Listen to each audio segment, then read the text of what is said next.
Hello दोस्तों, स्वागत है आपका स्टडी फॉर सिविल सर्विस के यूट्यूब प्लेटफॉर्म पर द ब्यूरोक्रेसी वाले चैनल में। लास्ट लेक्चर में हम लोगों ने पॉइंट नंबर 7 डिस्कस किया था जनरल स्टडीज़ 2 का उत्तराखंड पीसीएस मेंस की परीक्षा को ध्यान में रखकर। होपफुली आप सभी लोगों की आंसर राइटिंग ठीक ठाक चल रही होगी। और ये मान के चलिए सॉरी 100 वर्ड्स का कोई क्वेश्चन है तो उसका आंसर आपका 5 से 7 मिनट के अंदर समाप्त हो जाना चाहिए। ये स्पीड रखिए कम से कम आंसर लिखने की। मॉक आंसर्स लिखिए फटाफट और चेक कराइए हमारी टीम से, उसका फीडबैक भी लीजिए। इसी प्रकार से 150 नंबर का 150 वर्ड्स का जो क्वेश्चन है उसमें करीब 8 से 9 मिनट लगने चाहिए, तब जाके हमारा पेपर पूरा हो सकेगा एग्जामिनेशन हॉल के अंदर 3 घंटे के अंदर। ये मान के चलिए कि अगर आपने सारे क्वेश्चन अटेम्प्ट कर लिए हैं ठीक ठाक तो आपके पास एक एज रहती है उस बंदे से आगे जिसके 3 से 4 क्वेश्चन छूट गए हैं। कुछ ना कुछ मार्क्स तो आपको मिल ही जाएंगे। तो कोशिश हमारी ये होनी चाहिए कि आप क्वेश्चन सारे के सारे अटेम्प्ट कर पाएँ 3 घंटे के अंदर। तो इस तरीके से स्पीड को बढ़ाइए, अभी हमारे पास समय है। लास्ट लेक्चर में हम लोग 7वां पॉइंट डिस्कस कर रहे थे। 8वां पॉइंट देखिए क्या है, appointment to the various constitutional bodies, post, powers, functions and responsibilities of various constitutional bodies. यानी कि पॉइंट नंबर 8 का संबंध किस चीज़ से है? संवैधानिक निकायों से है। इससे है संवैधानिक अलग अलग जो क्या है निकाय हैं और उनकी फंक्शंस क्या क्या हैं, क्या रोल है उनका। ठीक है, तो इसके बारे में थोड़ी सी चर्चा कर लेते हैं।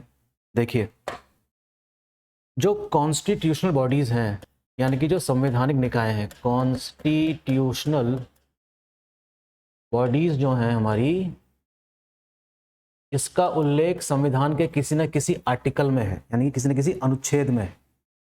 उन्हीं को ही संवैधानिक निकाय कहा जाता है। जिस पर्पस से बनाई गई है वही उसका फंक्शन होगा। जैसे आपने नाम सुना होगा इलेक्शन कमीशन का, यानी कि चुनाव आयोग का। मैं शॉर्ट फॉर्म में लिख दे रहा हूं, चुनाव आयोग का नाम सुना होगा आपने। ठीक, आप जानते ही हैं कितना इंपॉर्टेंट फंक्शन है इसका। इसी तरीके से यूपीएससी के बारे में कौन नहीं जानता, सब जानते हैं। राज्य लोक सेवा आयोग के बारे में आप जानते हैं, ये भी एक संवैधानिक निकाय है। इसी प्रकार से फाइनेंस कमीशन के बारे में आप जानते हैं, यानी कि वित्त आयोग, फाइनेंस कमीशन। ठीक है, इसी प्रकार से सीएजी, महालेखा और नियंत्रक परीक्षक जो होता है वो, ये है संवैधानिक निकाय। इसी प्रकार से एससी एसटी कमीशन, ठीक है, बैकवर्ड क्लास यानी कि बीसी, ये भी संवैधानिक निकाय है। क्यों है? क्योंकि किसी न किसी आर्टिकल में है। इसी प्रकार से आपने सुना होगा अटॉर्नी जनरल, ठीक है, अटॉर्नी जनरल, और इनके सहायक के रूप में सॉलिसिटर जनरल और राज्य के केस में एडवोकेट जनरल। तो ये तमाम चीज़ें इस पॉइंट में कवर करनी होंगी आपको। और हम मान के चल रहे हैं कि आप लोगों ने, या हम कह सकते हैं कि इसके बारे में आप परिचित हैं। इलेक्शन कमीशन आप जानते ही हैं, संघ लोक सेवा आयोग जानते ही हैं, राज्य लोक सेवा आयोग आप जानते ही हैं, वित्त आयोग पता ही है आपको, सीएजी, एससी एसटी और backward class commission, attorney general, advocate general, ये सब किसी न किसी संविधान के आर्टिकल में इनका उल्लेख हुआ है। इसी प्रकार से एक बॉडी और होती है जिसको हम कहते हैं नॉन कॉन्स्टिट्यूशनल बॉडी, यानी कि गैर संवैधानिक निकाय, जो किसी आर्टिकल में मेंशन नहीं होते परंतु उनको पार्लियामेंट के द्वारा एक एक्ट के द्वारा बनाया जाता है। तो क्या इसका भी कोई एग्जाम्पल है? बिल्कुल है। नेशनल ह्यूमन राइट कमीशन है, महिला आयोग है, ये उसके कई सारे उदाहरण हैं। जैसे कि लोकपाल है, ये इसका उल्लेख किसी आर्टिकल विशेष में नहीं हुआ है। इंफॉर्मेशन, चीफ इंफॉर्मेशन कमिश्नर है, ठीक है, सीबीआई है। These are what? Non constitutional bodies, लेकिन संविधान के अंतर्गत ही वो काम करेगी। फिलहाल चर्चा हमारी होनी चाहिए इस संबंध में। तो एग्जाम में क्वेश्चन डायरेक्टली यहाँ से क्या आ सकता है? पॉइंट नंबर 8 से आ सकता है। क्वेश्चन आ सकता है कि write down the functions of the CAG. 100 word में भी आ सकता है, 150 में भी आ सकता है और 50 वर्ड में भी आ सकता है कि what is the right any 3 functions of CAG. CAG के किसी भी 3 फंक्शन के बारे में आपसे पूछा जा सकता है 50 वर्ड्स में। 100 वर्ड में आएगा तो 100 वर्ड के हिसाब से लिखेंगे। जानकारी आपको इतनी होनी चाहिए कि कितने भी वर्ड का क्वेश्चन आ जाए आप उसको लिख डालें। ठीक है, इतना लेवल होना चाहिए हमारे पास इंफॉर्मेशन का। ठीक है। इसी तरीके से यूपीएससी, एसपीएससी, इन सब के बारे में बातें हमको पता है।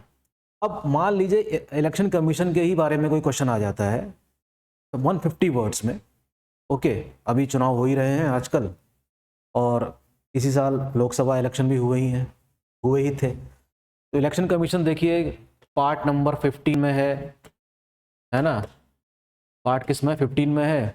आर्टिकल 324 से लेकर 329 के बीच में इसका उल्लेख हुआ है। तो भैया सबसे पहला काम क्या है इलेक्शन कमीशन का? इलेक्शन कमीशन का काम ही क्या है? इलेक्शन करवाना। किस किस के इलेक्शन करवाता है? राष्ट्रपति के, उपराष्ट्रपति के, लोकसभा के और विधानसभा के। ये इसका सबसे इंपॉर्टेंट काम है। इलेक्शन कमीशन का गठन कब हुआ था? 1950 में हुआ था। संविधान में शामिल किया गया उसको आर्टिकल 324 के में से लेकर 329 तक, ठीक है। और 1989 तक यानी कि 1989 तक ये सिंगल मेंबर बॉडी थी। क्या थी? एक सिंगल मेंबर बॉडी थी। और 1989 में वोट डालने की जो एज है उसको घटाकर 21 से कितना कर दिया गया? 18 कर दिया गया था। तो जाहिर सी बात है कि चुनाव आयोग का जो ऐसा लोड है वो काफ़ी बढ़ गया होगा। लेकिन फिर हमको पता चलता है कि ये फिर से सिंगल मेंबर बॉडी बन जाती है उसके बाद 1990 में। फाइनली 1994 में पीवी नरसिम्हा राव के समय में तब से लेकर अब तक ये 3 मेंबर बॉडी है, जिसमें एक क्या होते हैं? चीफ इलेक्शन कमिश्नर होते हैं, और 2 क्या होते हैं? इलेक्शन कमिश्नर होते हैं। तो काफ़ी इंपॉर्टेंट फंक्शन है भाई इनका। इलेक्टोरल रोल्स तैयार करना, किसी पॉलिटिकल पार्टी को उसका क्षेत्रीय या राष्ट्रीय स्तर का दर्जा देना, मॉडल कोड ऑफ कंडक्ट लागू करना, इस तरह की तमाम चीज़ें, फ्री एंड फेयर इलेक्शन करवाना पूरे इंडिया में। तो बहुत ही बड़ी जिम्मेदारी का काम करते हैं चीफ इलेक्शन कमिश्नर के साथ मिलकर, और इनका बहुत ही इम्पोर्टेंट रोल है। चुनाव अगर नहीं होंगे इंडिया में तो फिर कैसे डेमोक्रेसी टिकेगी? तो इस चीज़ को हम कह सकते हैं कि ये पूरी तरीके से इलेक्शन कमीशन इलेक्शन करवाता है, ठीक है। अपनी ये रिपोर्ट प्रस्तुत करते हैं जो एनुअल रिपोर्ट होती है किसको? राष्ट्रपति को। अपॉइंटमेंट कौन करता है? राष्ट्रपति करता है। दोनों का अपॉइंटमेंट कौन करेगा? राष्ट्रपति करता है। और ये जो मेंबर्स होते हैं और चीफ इलेक्शन कमिश्नर होते हैं, ये पब्लिक सर्वेंट ही होते हैं। काफ़ी लंबा चौड़ा इनको अनुभव होता है, तो उसी व्यक्ति को इस पद पर बैठाया जाता है, ठीक है। तो इसके बारे में मेरे ख्याल से आपको बहुत ज़्यादा दिक्कत नहीं होगी। 6 से 7 मिनट में आप इस टॉपिक को एक ही बार में पढ़ के समझ जाएंगे। कोई दिक्कत नहीं है इसको समझने में, जितना मैं समझ रहा हूँ, ठीक है। इसी तरीके से यूपीएससी के बारे में पढ़ लीजिएगा कि यूपीएससी क्या काम करती है। एक काम तो सभी को याद है कि एग्ज़ाम करवाती है, ठीक है, लेकिन सिर्फ इतने से काम नहीं चलेगा। मेरिट सिस्टम को भी दिखाती है UPSC. Union public service commission का सबसे इंपॉर्टेंट काम है सेंट्रल लेवल पर एग्ज़ाम कंडक्ट करवाना फॉर द रिक्रूटमेंट। तो यूपीएससी क्या है? एक हाईएस्ट रिक्रूटिंग बॉडी है। इसमें सरकार के में इसमें सबसे इंपॉर्टेंट एग्जाम तो खुद सिविल सर्विस का एग्जाम है, civil service examination. All India services है ना, पता ही होगा आपको। सेंट्रल गवर्नमेंट के जो एग्जाम है, ग्रुप ए के, ग्रुप बी के, वो सब करवाती है। तो ये भी एक मेरिट बेस्ड सिस्टम पे आधारित है। अपनी रिपोर्ट ये राष्ट्रपति को सौंपती है और राष्ट्रपति उसको टेबल पे रखवाता है, ठीक है। इस प्रकार से यूपीएससी के कई सारे फंक्शन हैं, लेकिन नीतिगत फैसले यूपीएससी नहीं ले सकती। जैसे कि रिजर्वेशन किस कैटेगरी को मिलना चाहिए या नहीं, ये यूपीएससी तय नहीं करेगी। ये कौन करेगी? तय सरकार तय करती है। तो यहाँ पर इसकी लिमिटेशंस हैं। तो क्वेश्चन एग्जाम में आ सकता है कि write down the functions and the powers of UPSC and write down it's limitations also. तो ये एग्जाम में क्वेश्चन आ सकता है, ओके। तो इस बीच हम देखते हैं कि यूपीएससी काफ़ी चर्चा में रहा कि किस प्रकार से फर्जीवाड़े हुए हैं। एक पूजा नाम की एक फर्जी दस्तावेज देकर आईएएस ऑफिसर बन गई थी, ठीक है। तो हो सकता है यहाँ से कोई क्वेश्चन एग्जाम में पूछा जा सके। इसी प्रकार से आर्टिकल 315 से लेकर 323 के बीच में जो चीज़ें दी गई हैं वो यूपीएससी के लिए भी हैं और स्टेट पब्लिक सर्विस कमीशन के लिए भी है। यानी कि स्टेट पब्लिक सर्विस कमीशन के लिए कोई अलग से आर्टिकल नहीं है। तो चाहे उत्तराखंड लोक सेवा आयोग है, चाहे यूपी लोक सेवा आयोग है, सब किसके अंतर्गत आते हैं? इसी के अंतर्गत आते हैं। ठीक है, तो इसके फंक्शन देख सकते हैं आप। ठीक, इसी प्रकार से एक चीज का उल्लेख हो रहा है, जॉइंट पब्लिक सर्विस कमीशन। अब जॉइंट पब्लिक सर्विस कमीशन और यूपीएससी और एसपीएससी में फर्क ये है कि जॉइंट पब्लिक सर्विस कमीशन जो है वो कॉन्स्टिट्यूशनल बॉडी नहीं है। ये वहां की राज्य विधानसभा आवश्यकता पड़ने पर concerned legislative assemblies of 2 states recommend करती हैं कि इसका गठन किया जाना चाहिए, ताकि 2 या 2 से अधिक राज्यों का एक ही क्या हो, लोक सेवा आयोग हो। तो ये भी फर्क जान लीजिएगा कि ये संवैधानिक निकाय नहीं है, लेकिन ये दोनों ही हैं। और इसको हम किस आर्टिकल के अंतर्गत रखेंगे, 315 से लेकर 323 के बीच में। ठीक है, इसको भी पढ़ के आपको समझ में आ जाएगी बात, कोई बहुत इसमें ऐसा कुछ नहीं समझ जो पढ़ के समझ में ना आए। फिर देखिए फाइनेंस कमीशन आर्टिकल 280, ये आप जानते ही हैं। फाइनेंस कमीशन हर 5 साल में गठित किया जाता है और रिकमेंडेशंस प्रोवाइड करता है। Net proceeds between the centre and the state इसका मेन फंक्शन है। तो फाइनेंस कमीशन के भी फंक्शंस आप एक बार जरूर पढ़ लें। हो सकता है कि 150 वर्ड वाले क्वेश्चन में इसके फंक्शंस ही पूछ ले, और क्या हाल ही में चर्चा में रहा है कि नहीं, इस तरह की तमाम बातें आंसर में लिखी जा सकती हैं। तो वित्त आयोग भी एक इंपॉर्टेंट है, डायरेक्टली एग्जाम में क्वेश्चन आ सकता है इसके फंक्शंस और पावर्स को लेकर। इसी तरीके से आपको पता चलती है बात CAG की, यानी कि comptroller and auditor general of India. तो comptroller and auditor general of India क्या है, ये क्या करता है, ऑडिट करता है। क्या ऑडिट करता है, लेखा जोखा किसका, केंद्र सरकार का और राज्य सरकार का दोनों। राज्य स्तर पर कोई CAG नहीं होता, एक ही CAG है, वही चेक करता है अकाउंट्स, एक्सपेंडिचर्स। इस कंसोलिडेटेड फंड ऑफ इंडिया से जो एक्सपेंडिचर किए गए हैं उसकी जांच करेगा, ऑडिट करेगा। कह सकते हैं कि सरकार का ये सबसे बड़ा मुंशी है। मुंशी क्या करता है, मुंशी किसी भी संस्था का हिसाब किताब रखता है, तो ये हिसाब किताब रखने वाला व्यक्ति है।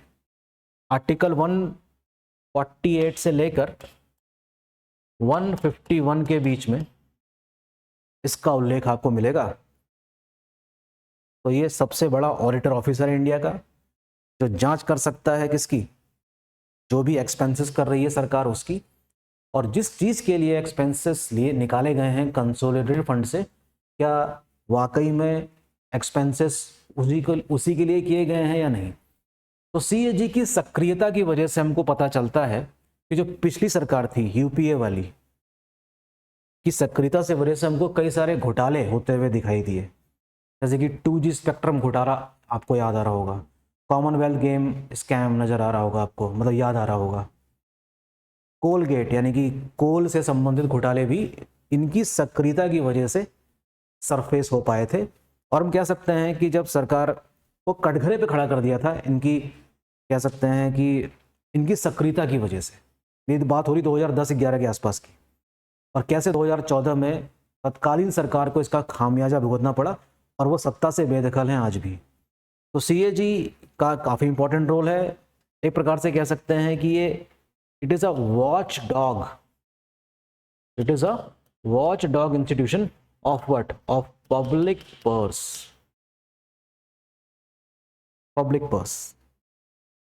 ठीक है, निगरानी करने वाली संस्था है ये। ठीक है, तो यहाँ से क्वेश्चन एग्जाम में आ सकता है CAG के बारे में। तो ये सरकार का सबसे बड़ा क्या है, मुंशी है, ठीक, जो हिसाब किताब रखता है। और तो और एक बड़ा इंपॉर्टेंट फंक्शन और है इसका, कि हमारे पार्लियामेंट में वो होती है पब्लिक अकाउंट कमेटी। तो पब्लिक अकाउंट कमेटी और CAG मिलकर काम करते हैं। ठीक है, तो यहाँ से भी क्वेश्चन बनने की संभावना रहती है। Write down the function of the public account committee, जिसमें कुछ मेंबर्स होते हैं लोकसभा के 15 और 7 किसके होते हैं, राज्यसभा के, और CAG के साथ मिलकर ये संस्था, ये कमेटी काम करती है। ठीक, तो काफ़ी इंपॉर्टेंट रोल है इनका। अच्छा, अटॉर्नी जनरल का नाम सुना होगा आपने, अटॉर्नी जनरल, महाधिवक्ता कहते हैं इनको।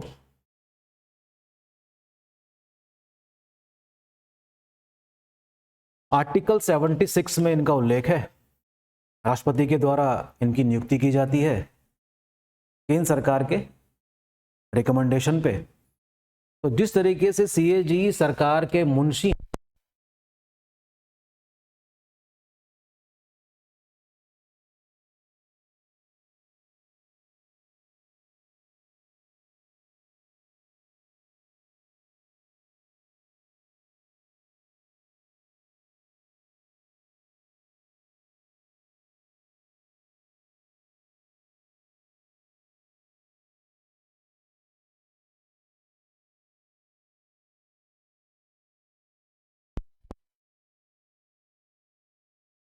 अगर मुझे मुकदमा लड़ना है तो मुझे एक वकील चाहिए ना, ताकि मेरी सारी बातें वहाँ तक पहुँचा सके लीगली। ठीक है, तो सबसे बड़ा लीगल ऑफिस माना जाता है